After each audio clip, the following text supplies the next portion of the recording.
માળિયાટી તાલુકાની 12 ગ્રામ પંચાયતમાં શાંતિપૂર્ણ મતદાન સમાપન.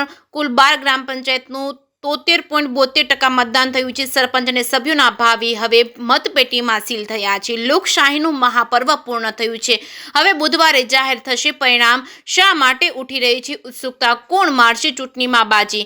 જનતા કોને પસંદ કરશે? સરપંચ તરીકે કોણ બનશે વોર્ડના પ્રતિનિધિ? જુથળ, ભંડોરી, બાબરા, ખોરાસા, ગીરમાં રાજકીય આગેવાનો વચ્ચે થઈ છે કચાસણીની મીટ.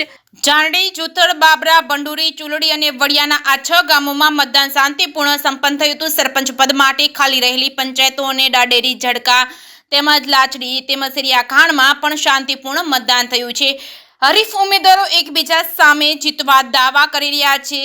મતદાન પૂર્ણ થતાં તંત્રએ રાહતનો શ્વાસ લીધો છે. આગામી 25 જૂને જાહેર થશે જનતાના જનાદેશનું પરિણામ. જે કે સિંહ ગુજરાતી સાથે પ્રતાપ સોદિયા, માળિયાહાટીના.